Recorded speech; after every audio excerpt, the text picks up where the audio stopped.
Harris going deep, they don't hit him. Goes around to Hurst and just out of the fingertips. Turner with it. Will Ottawa try to grind out this point? And they're going to sling it right away looking for O'Brien. It's floating. And swooping in is Jonah Munoz for the score in the Ottawa break. Same split stack play that we're used to. Carroll underneath looking potentially for Harris. He fires it. And that's going to be a smooth score for the Rush, and the fans erupt in excitement, and that's what we wanted to hear here in Toronto. The Rush trying to slow things down in the early going. Lee has it. And Howe almost gets a Callahan, but gets the block on Hunter, and the fans are pumped up. You hear the cheers through our mics. That's definitely exciting, and the Rush trying to get that break back.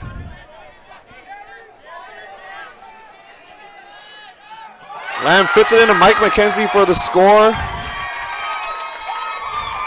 It's 2-1, folks, as Ottawa's O-line jogs back today for the Rush. Yeah, I believe it'll be either Phil Turner or potentially Kevin Jay. Ottawa running their own split stack play as Lee looking for Ellis. And he snags it for the score. Greg Ellis normally. Walls with a smart pass there to Ellis. Ottawa's been hucking it a lot, and Lee now is Turner in chase, but snagging it is Cholich. Turner had a great defensive game last night. Did not go their way, right in their own end zone, so they're able to move it a little bit further now as Fanglin picks it up off the ground. And he slings it for, I think it was Adibay, and Adibay scoops it up for the score. Catch your blocks as Adibay scoops it up. The Outlaws are pumped up. It's 6-5. What an athletic play from number 12. And what an incredibly aware play for him to be able to make. It looked like Adibay, being a newer player, it might be harder to understand those kind of niche scenarios and all the rules in the AUDL specifically, but Carroll slicing it for Harris, and he's going to get it for the score. Beats Carson Turner to the spot. And the Rush going up by 2. Can they keep this momentum, Julia? Because that's what they're going to need. More likely option is that there's just a slight bump that just caused him to fall down a little bit more than he probably expected. Floating out the throw to Lee, and he grabs it for the score.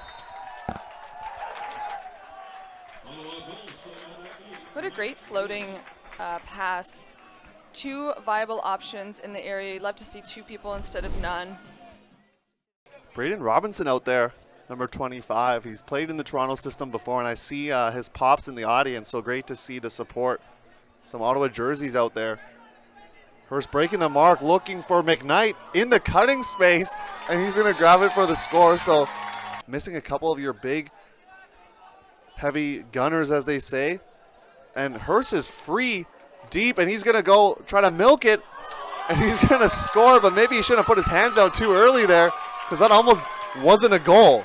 That was very close to sailing away from him. I think he thought that it was coming a little bit more to the left side, and it ended up actually dragging back over to the right out of his initial cut. Once again, if you just joined us, Ottawa without some of their key offensive line players, as Bevan uncorking a backhand for Octoloni, guarded by Ojo.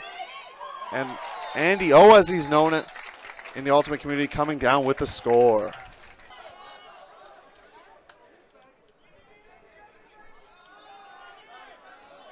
Turner has Jay going deep. He's going to go with a backhand. Who's he looking for?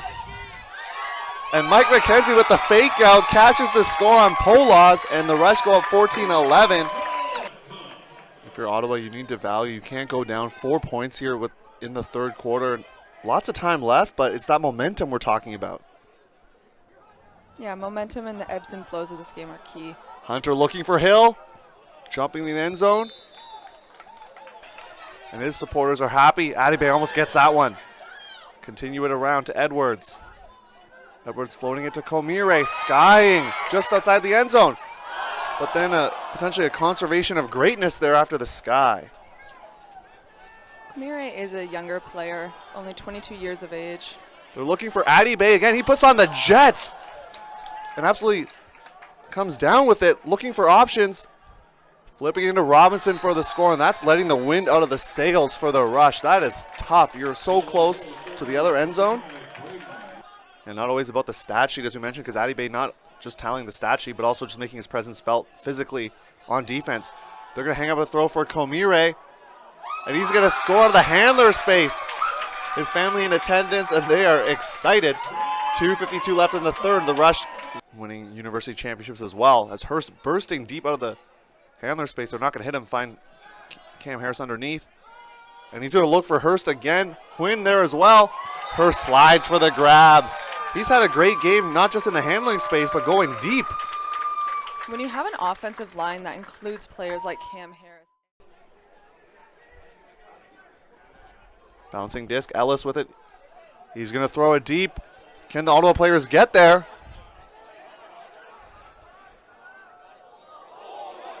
Who's come down with it? It's Brendan Addy Bay.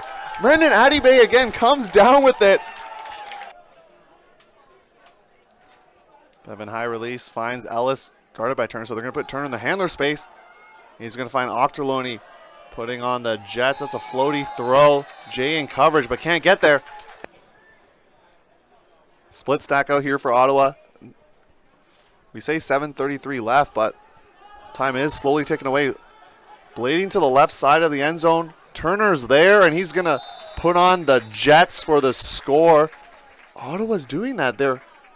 If they can just hold out and score on offense, they're going to be successful. And as I say that, it's floating, but Carroll gets there, safety valve, finding Harris, who clap catches it just outside the end zone.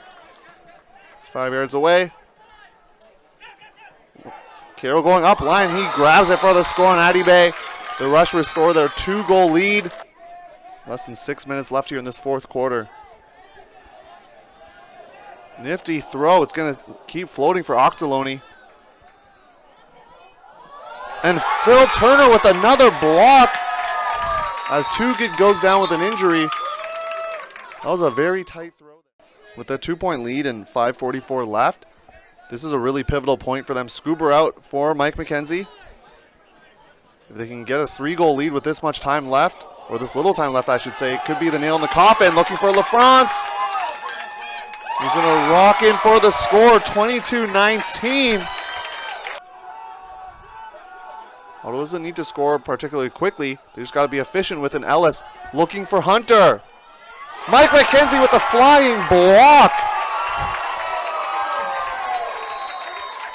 And an injury called.